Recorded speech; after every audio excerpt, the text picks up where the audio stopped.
Here's a chance for Akers. He's fired at a goal and he's produced an absolute gem. Long kick towards the wing. Dawson! Massive grab. Some run and carry. You'll get it back here, Chris. They've done that brilliantly. To half forward. He can go all the way. Loads it up. There it is. Hello, I'm Damian Barrett. Welcome to Access All Areas, and we are here thanks to Crypto.com. 6 rounds are in the books. Melbourne is still the standout team, and Matthew Lloyd, welcome. Who is best placed to bring the D's down? Well, I do like Sydney and the Brisbane Lions, Damo, and they play at the SCG this weekend, so I can't wait to see that. And if Brisbane can beat Sydney at the SCG, they are the clear number 2. They're my number 2 at the moment, but if they can confirm that and beat Sydney at the SCG, they're clearly the second best side. I've got those two. I've still got the Cats in the mix, and I'm loving what I'm seeing from the Dockers and Saints. Whether it's premiership potential this year, who knows? But we had the completion yesterday of round 6 in grand fashion, the annual Anzac Day match. 84,000 people were at the MCG, and Collingwood got the job done against your Bombers, Lloydy. They're a bit more advanced than Essendon. I think it showed out, Damo. It was neck and neck for a lot of the game, but 6 goals to 4 in the last quarter. This guy, what a game he played. We'll talk about him shortly, Ginnivan, but he was outstanding, and I thought they just had the big plays at the right times. It was goal for goal. Peter Wright kicks that one to give them a little bit of life, but Collingwood just kept finding the answer. And I thought Grundy's last quarter, I thought Draper beat him for the majority of the day, but Grundy really stepped up in that last quarter. They did have the answers, didn't they? And one of the big answers was Jack Ginnivan's 5 goals, the Anzac Day medalist. He brings an energy and a verve to the game, Lloydo, that is so embracing by supporters. He has been under pressure this year, and I hope he sticks to him being himself because of what brings the best out of him. He loves it. Look, he's shushing the Essendon fans there in that forward pocket. And what I liked about his game, he kicked 1 in the first, 1 in the second, 2 in the third, and 1 in the last. He was a complete player, and I was really ecstatic to see that a small forward like that could go on and win the Anzac Day medal. It's good that I think the voters went for that result than the racking up of possessions. We'll get to that aspect in a minute. Lotto, use of Scott Pendlebury this year, it was always in the off-season going to be a different role in defence. Now, we've seen him in the middle. Craig McRae didn't use him in round 3 when the Geelong avalanche of goals came, but he was in the guts when it got tight yesterday. I thought he coached well yesterday, Craig McRae. I thought he sent Lipinski to Parrish after half-time. Parrish had 30 in the first half, 14 in the second half, and then he threw Pendlebury in for the last quarter. And while he only had 5 disposals, he got 3 huge clearances.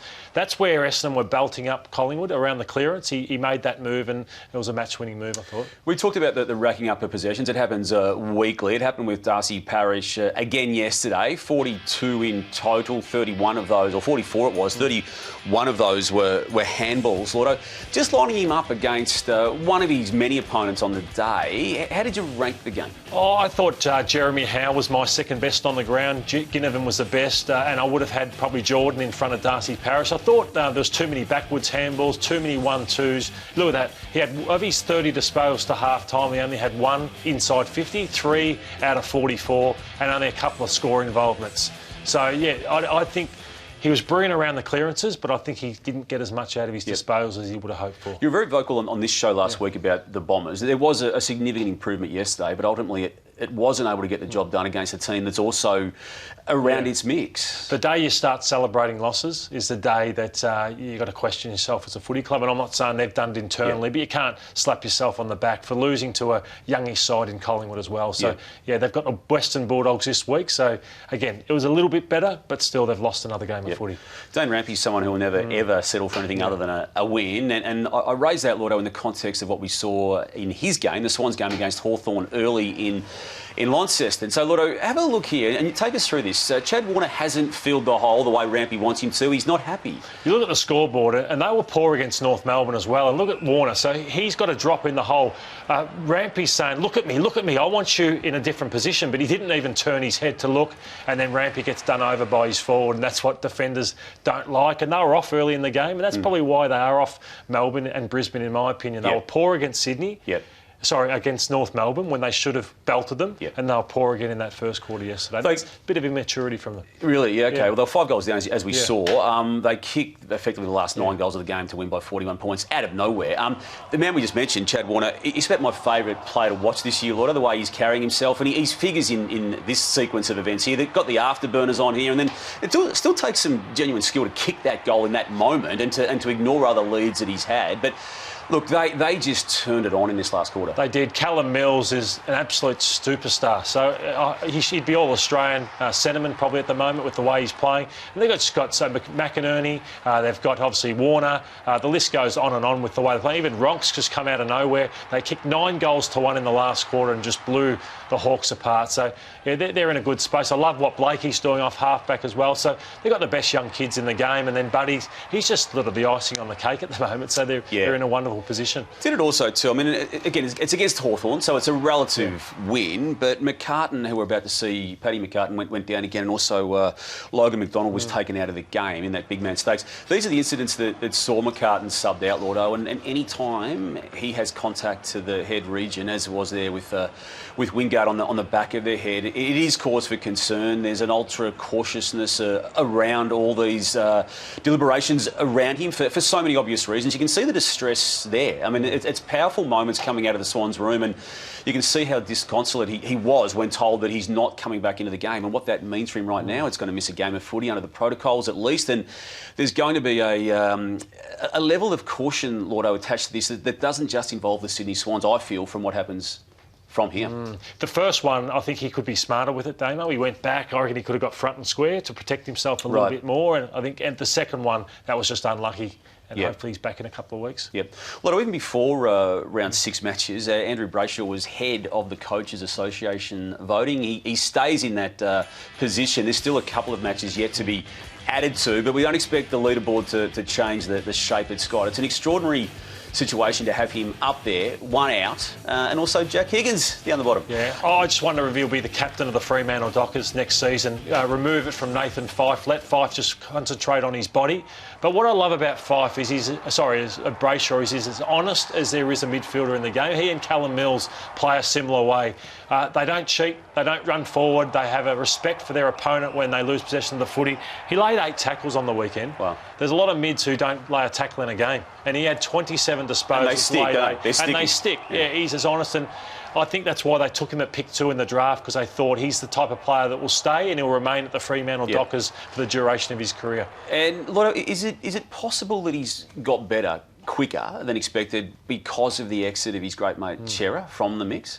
Well, I used the word on this show about the Bombers, a lack of honesty. I think since maybe Chera's gone and Fyfe hasn't been in there, they're as tough and honest a midfield as there is in the game. It's going to take them a long, long way. Yeah. They haven't got too many deficiencies, have they? The luxury of Fyfe coming back in round 10 now, according to Justin Longmuir. But the defence is setting everything up. Alex Pearce, who's not in this video we're about to see here, but Liam Ryan is, Brendan Cox, Griffin Logue, they're intercepting beautifully. And you want to highlight here how they're playing this year, which is different to a lot of other defences. When this ball goes up, there's no space for any Carlton forwards. So you watch other teams, they're too assertive, they're playing out in front. Look, 1v1s everywhere, and Luke Ryan is the one that comes across and supports. So I love what they're doing too. They're probably that one class forward short. I think Matty Taberner's doing a good job. Yep. But he's not of the ilk of, say, your Hawkins, Cameron, Joe Danaher type. But their defence is rock solid, midfield rock solid. I think that tall forward is just probably the one thing they're short on other teams. The Blues have got to round 6 with a 4-2 scoreline, but Mark Pittonet went down in this game against the Dockers, and it was with a PCL knock there, Lordo, that seriously hurt him and required him to be subbed out. He's actually become so crucial to what they're about this year. The previous game he'd missed was against the Suns, and they were all at sea in that space of the ground when he wasn't there prior to this game. Well, I think the biggest weapon Carlton's had this year has been their clearance work, and it's because of Mark Pittonet and the midfielders around. So, yeah, it's a massive loss if he misses 3 or 4 weeks. Yep. Dockers have got a massive challenge now, round 7, going down to the Cattery to play Geelong, which got its act together to a point, certainly in the forward line, with Jeremy Cameron and Tom Hawkins doing the combination they were meant to do from round 1 last year. It didn't work last year. It's starting to work this year, and they've ended round 6 with Hawkins on 20 goals, Cameron after 7 against North Melbourne in Hobart on the weekend on 19. He's such a tricky matchup. He's so good, so fleet-footed, he's quick, he's got a huge tank, he's a beautiful mark, he hits the ball at 100 miles an hour. There was talk in the pre-season that they lost count one intra-club practice game of just how many goals Jeremy kicked. So he had a massive pre-season and he's getting the results for it now. And it's probably why no one wants to rule out Geelong for a flag because of what he and Hawkins are doing. Yep. Do you give the Dockers a chance in this very big round 7 game? I'd give them a chance, but I'd never tip against Geelong at Geelong. But the way the Brisbane Lions played down there, they lost no fans. They lost a tight one. I can see the Dockers doing exactly the same down in Geelong. There's worries at North. Their one win to this point has come against the beleaguered West Coast, and they're getting belted, Lloyd. This is another 10-plus goal loss. That also happened against the Bulldogs the previous week. There was a 128-point loss to the Brisbane Lions earlier in the season, and there's just no obvious sign of improvement under David Noble's coaching. When you're a coach and at the end of the game, all you're asking for is, I just want to see them play for longer. I just want to see their intensity and their effort. That's when you're at ground zero, and they didn't expect to be at ground zero now, but they are with the way they're playing. Yep. The Brave Play of the Week, and thanks to Crypto.com for this as always, Josh Battle, Lloyd, someone who you know really, really well. You coached him as a junior.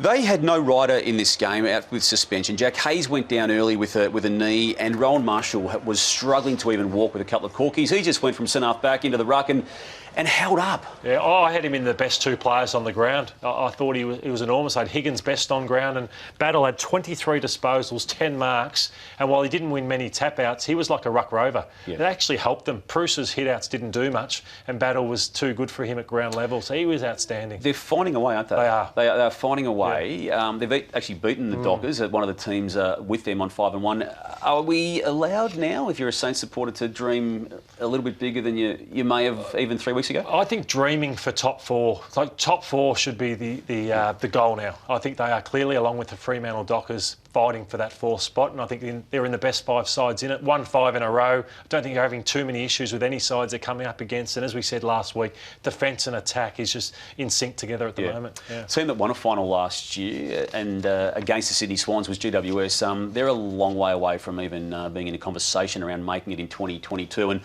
that man there, his plight, Leon Cameron, the coach, just gets messier and murkier and more awkward by the loss. And I say that because of the narrative that's now been put out there publicly. It's the right narrative for what it's worth, but it doesn't make his situation about his unknown future beyond the contract he's got to the end of this year any clearer. Yeah, when you come out and say we're going to put it off to the end of the year, and then your team's 1-5 and underperforming, the pressure's just going to ramp right up. And they play the Adelaide Crows this week at Adelaide Oval. Yeah.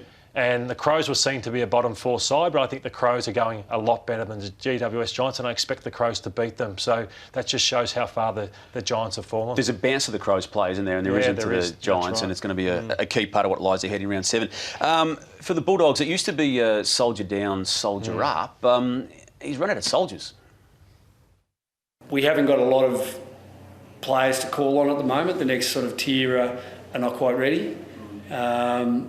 So we've got to continue to nurture and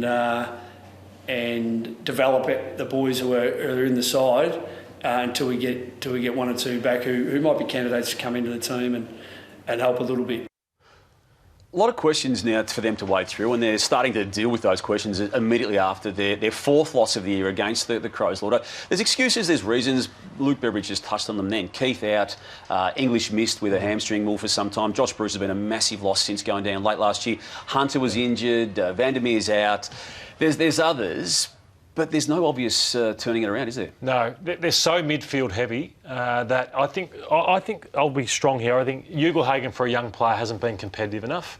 Tim O'Brien has been non-competitive in defence, and the other one is Josh Shackey is always in and out for being non-competitive. So I think that at either end of the ground, it's Norton. English goes out, they fall apart in the midfield. So they've got holes absolutely everywhere. And you saw on Beveridge's face, he hasn't got the players in the seconds, and his players that are playing, some shouldn't be playing at AFL level at the moment. Well, there's an expectation. I think we in the media thought they'd get on a roll and just start winning games to get him back in there. Yeah. You're now doubtful about that? Yeah, I thought they would up until after the North game. I thought they'd get on a roll, a bit of a draw that could suit them against Adelaide on the weekend, Essendon this week, but just not happening for them. There's just no cohesion amongst that side whatsoever. Then you contrast that with the problem that Simon Simon Goodwin's got, as in leaving good players out. Tom McDonald was taken out of the team. They finally got their mix they wanted at the start of 2021, Lloydo. Ben Brown and Wiedemann up there in the forward line, and they did more than enough. Look, they're inaccurate as a team, but the combination, it's going to work if they get the run at it. Yeah, I'd be worried if I was McDonald, because you go out of this side and they just win every week and they just get the job done every week. There's going to be a lot of inside 50s come in. You've got to kick some goals if you're playing at Melbourne because of the way the ball's coming in there. So Wiedemann I've liked. I think he's competing a lot harder. I think he has more skill and he's more of a natural footballer than Tom McDonald and Ben Brown. Right. So I think it's who out of McDonald and Brown at the moment gets the second spot and not Wiedemann under the pump. The different combo than was in the grand final last year. Right. Thank you as always. We're back next week for round 7 of Access All Areas. And in the meantime, stay with afl.com.au. Stay with the AFL Live app.